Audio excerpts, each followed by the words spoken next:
Qué interesante los resultados que dio a conocer ayer el INEGI sobre la encuesta nacional de victimación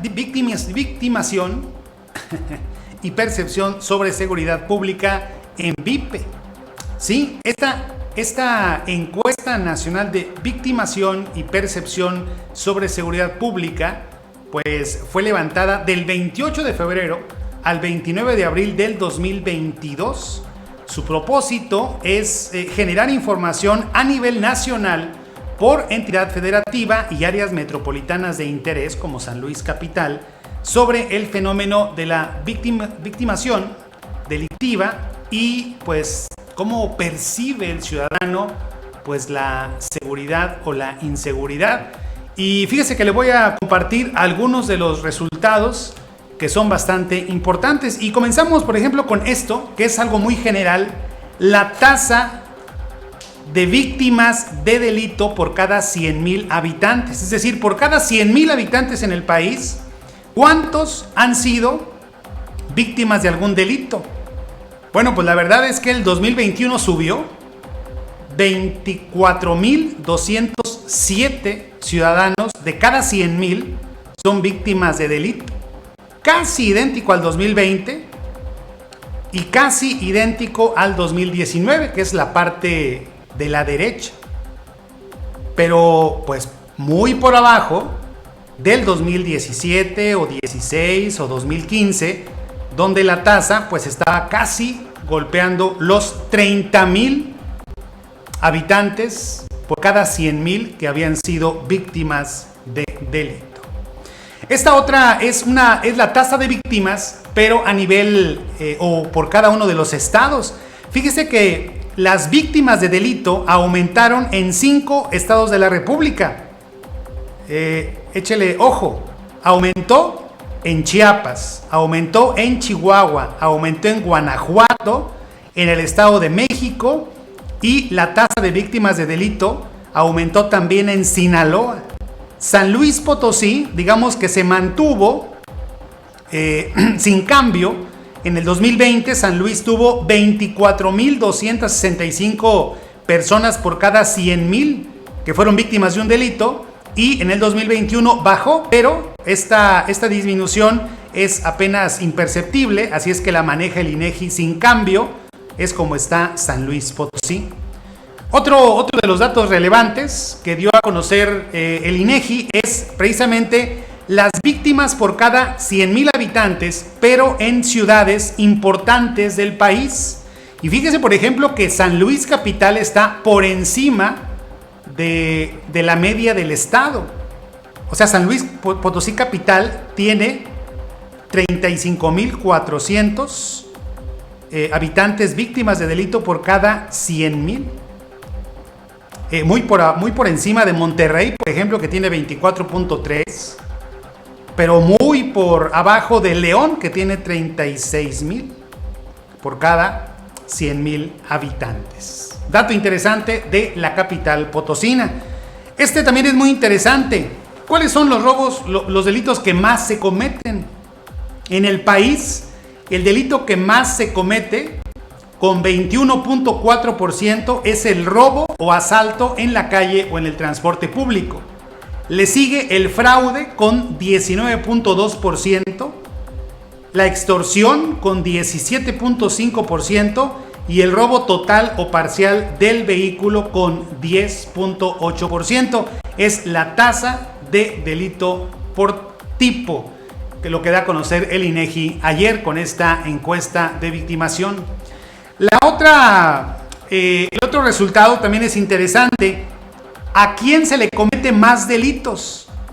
A los hombres. Por ejemplo, el robo o el asalto en la calle o en el transporte público se cometió pues a 7,780 hombres por 5,553 mujeres.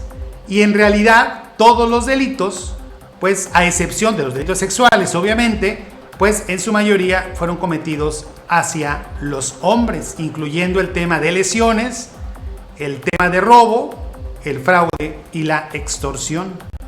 Otra de las cifras muy importantes que da a conocer es la tasa de incidencia delictiva. Fíjese que la incidencia delictiva subió en 4 estados de la República. Baja California, el Estado de México subió Puebla y subió Sinaloa. ¿Quién bajó? Bajó la Ciudad de México, bajó Durango, bajó Hidalgo, bajó Michoacán. Y por ejemplo, estados como San Luis Potosí se mantuvo, digamos que sin cambio o una modificación que no afecta pues realmente los resultados. En San Luis Potosí la tasa de incidencia delictiva fue de 32,136 por cada 100,000 y ahora es 29,122 por cada 100,000. ¿Cuál es el delito más frecuente por estado? ¿Cuál es el delito más frecuente en San Luis Potosí, por ejemplo? La extorsión. También la extorsión en Chihuahua, en Sonora, en Sinaloa, en Michoacán, en Guanajuato, en Guerrero, en Oaxaca. Por ejemplo, el fraude en Tamaulipas, fíjese usted. Qué cosa más rara, ¿no? En Querétaro, por ejemplo, en Jalisco, es el fraude el delito que más se comete, de acuerdo al INEGI. Otro de los resultados es cuánto dinero pierde usted por cada delito del cual es víctima. Por ejemplo, una persona que tiene el robo total de su vehículo perdió en promedio 32,931 pesos. Una persona que fue víctima de fraude el año pasado, 2021, perdió algo así como 9,684 pesos por cada fraude cometido. Y bueno, pues ahí más de los datos. Este es un dato contundente y nos debería de dar vergüenza. Es el porcentaje de delitos denunciados ante el Ministerio Público o la Fiscalía. Fíjese usted, de los delitos denunciados, en 32,7% ni siquiera se abrió una carpeta de investigación. Y en el 67,3% pues sí se abrió una carpeta de investigación, pero como vamos a ver en la siguiente, ¿de qué sirve que se abran las carpetas de investigación? Mire usted, en este 2021, en la mitad de las denuncias no pasó absolutamente nada y tampoco se resolvió. En el 50,8% de las carpetas de investigación que se abrieron no pasó absolutamente nada.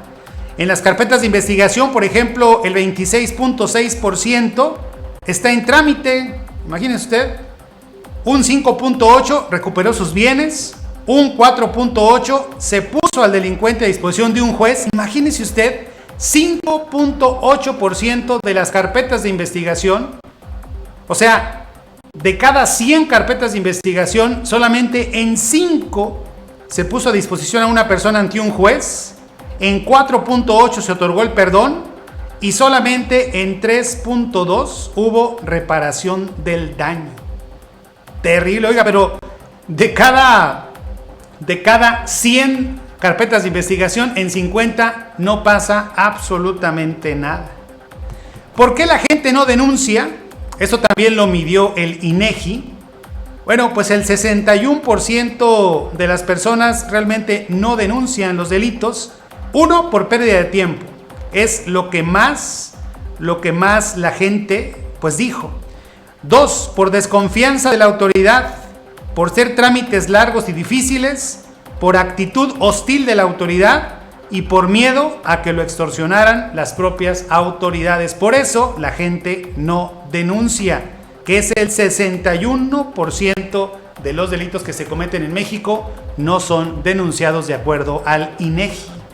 Otra bien interesante, ¿qué le preocupa a los mexicanos? Sigue siendo la inseguridad con el 61,2%. Luego, el aumento de los precios, 39,6%. El desempleo es el tercer lugar. La salud, el cuarto, fíjese, a pesar de la pandemia. La pobreza es el quinto.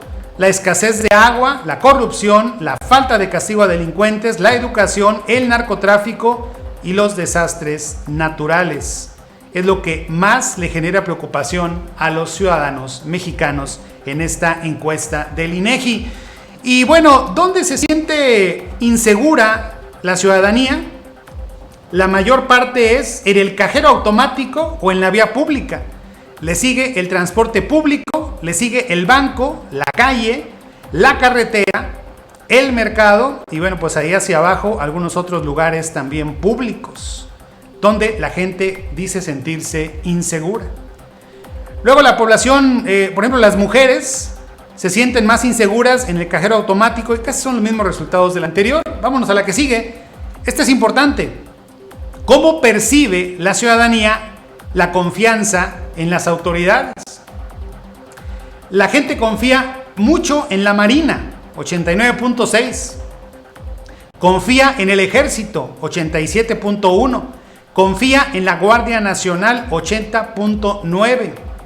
Y hacia abajo, la Fiscalía, o sea, los policías de investigación, o más bien los ministerios públicos, pero federales, luego los jueces, luego la Policía Estatal, ahí viene bajando, luego la Policía Ministerial o de Investigación, luego el Ministerio Público, luego la Policía Preventiva Municipal, y la gente confía menos en los policías de tránsito. En la que sigue también es muy interesante. ¿Quiénes son más corruptos para los ciudadanos? El primer lugar, que está al lado derecho, se lo lleva la Policía de Tránsito. 73 personas de cada 100 piensan que los policías de tránsito son corruptos. Luego los jueces, ojo, ellos sí ganan bien, ganan muy bien los jueces. Digo, los policías de tránsito tienen unos sueldos paupérrimos, quizás hasta se justifica, pero los jueces es la segunda autoridad en la que la gente piensa que son más corruptos. Luego la Policía Preventiva, los ministerios públicos, la Policía Estatal, entre otros. Interesante, ¿no? Esta encuesta de la percepción de la inseguridad y la victimación del INEGI, que fue dada a conocer ayer por esta institución que sigue siendo autónoma, y eso debe de soslayarse.